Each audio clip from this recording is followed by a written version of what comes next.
Hello ಸ್ನೇಹಿತರೆ, ನಮಸ್ಕಾರ. ಇವತ್ತು ಗುರುವಾರದ ಬ್ಲಾಗ್. ಸೊ ಗುರುವಾರ ಅಂದರೆ ಗೊತ್ತೇ ಇದೆ, ರಾಯರ ವಾರ. ನಾನು ಕೂಡ ರಾಯರು ಭಕ್ತೆ. ಸೊ ಪಟ ಅಂತ ಕೆಲಸಗಳನ್ನೆಲ್ಲ ಮುಗಿಸ್ಕೊಂಡು ಫ್ರೆಶ್ ಅಪ್ ಆಗಿ ರಾಯರ ಪೂಜೆಗೆ ಅಂತ ರೆಡಿ ಮಾಡ್ಕೋತಾ ಇದ್ದೀನಿ. ನಿಮ್ಮೆಲ್ರಿಗೂ ಗೊತ್ತೇ ಇದೆ, ರಾಯರ ಪೂಜೆ ಮನೆಯಲ್ಲಿ ಆದಮೇಲೆ ರಾಯರ ಮಠಕ್ಕೆ ಹೋಗ್ತೀನಿ ಗುಬ್ಬಿನಲ್ಲಿ. ಸೊ ಏನು ಅಂತಂದರೆ ಇವತ್ತು ಎಲ್ಲ ಕೆಲಸ ಮುಗಿಸಿ ಬೇಗ ಹೊರಟೆ. ಆದರೆ ರೋಹಿತ್ ನನಗೆ ಬೈಕ್ ಬೇಕು, ನಾನು ಕಾಲೇಜ್ ಹತ್ರ ವೆರಿಫಿಕೇಷನ್ ಇದೆ ಹೋಗಬೇಕು ಅಂದ. ಸೊ ಹೋಗಿ ಬರಪ್ಪ ಅಂತ ಕಳಿಸ್ದೆ. ಇನ್ನು ಬೆಳಗ್ಗೆ ಹೋಗೋಕ್ಕಾಗಲಿಲ್ಲ. ಅಟ್ಲೀಸ್ಟು ಈವ್ನಿಂಗ್ ಆದರೂ ಹೋಗೋಣ ರಾಯರ ಮಠಕ್ಕೆ ಅಂತ ರೆಡಿ ಆದೆ. ಸೊ ಆವಾಗಲೂ ಕೂಡ ಗಾಡಿ ಬೇಕು ಅಂತ ರೋಹಿತ್ ಗಾಡಿ ಎತ್ಕೊಂಡು ಹೋದ. ಸೊ ಆವಾಗಲೂ ಹೋಗೋಕ್ಕಾಗಲಿಲ್ಲ, ತುಂಬ ಬೇಜಾರಾಯಿತು. ಸೊ ಇನ್ನೇನು ಮಾಡೋದು ಅಂತ ಮನೇಲೆ ರಾಯರ ಪೂಜೆ ಮಾಡಿ ಶ್ಲೋಕ ಹೇಳಿ ಮುಗಿಸ್ದೆ. ಸೊ ಬೆಳಗ್ಗೆ ತಟ್ಟೆ ಇಡ್ಲಿ ಬದನೆಕಾಯಿ ಪಲ್ಯ ಮಾಡಿದ್ದೆ. ಮಧ್ಯಾಹ್ನ ರೋಹಿತ್ ಅದನ್ನೇ ತಿನ್ಕೊಂಡ. ಇನ್ನು ಬಹಳ ದಿನಗಳಾಗಿತ್ತು ಮನೇಲಿ ಪಿಜ್ಜಾ ತರಿಸಿ. ಸೊ ನಮ್ಮ ಗುಬ್ಬಿನಲ್ಲಿ ಪಿಜ್ಜಾ ಎಲ್ಲಿ ಸಿಗುತ್ತೆ ಗೊತ್ತಾ? ಸಿ ಎ ಟಿ ಕಾಲೇಜ್ ಮುಂಭಾಗ ಸಿಗುತ್ತೆ.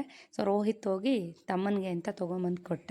ಸೊ ಅದು ಎಲ್ಲರೂ ತಿಂದು ಮುಗಿಸಿ ಇನ್ನು ಒಂದು ಗ್ಲಾಸ್ ಹಾಲನ್ನ ರೋಹಿತ್ಗೆ ಮತ್ತು ಸುಜಿತ್ಗೆ ಇಬ್ಬರಿಗೂ ಕೊಟ್ಟು ಇವಾಗ ರೋಹಿತ್ ರೂಮ್ನ ಕ್ಲೀನ್ ಮಾಡ್ಕೋತಾ ಇದ್ದೀನಿ. ಇನ್ನೇನು ಸಾಟರ್ಡೆ ಬಂದುಬಿಡುತ್ತೆ, ವಾರ ಅಲ್ವಾ. ಸೊ ಇನ್ನು ಸಂಜೆ ಆಯಿತು, ಕೆಲಸಗಳೆಲ್ಲ ಮುಗಿಸಿ ಮತ್ತೆ ಕೈಕಾಲು ಮುಖ ತೊಳೆದು ರಾಯರ ಪೂಜೆ ಮಾಡಿ ದೀಪ ಹಚ್ಚಿ ಇವತ್ತಿನ ಬ್ಲಾಗ್ನ ಇಲ್ಲಿಗೆ ಮುಗಿಸ್ದೆ. ಇದರ ಲಾಂಗ್ ವೀಡಿಯೋನ ನನ್ನ ಯೂಟ್ಯೂಬ್ ಚಾನಲ್ನಲ್ಲಿ ಶೇರ್ ಮಾಡಿದ್ದೀನಿ. ಇಂಟ್ರೆಸ್ಟ್ ಇದ್ದರೆ ಚೆಕ್ ಮಾಡಿ. Thank you.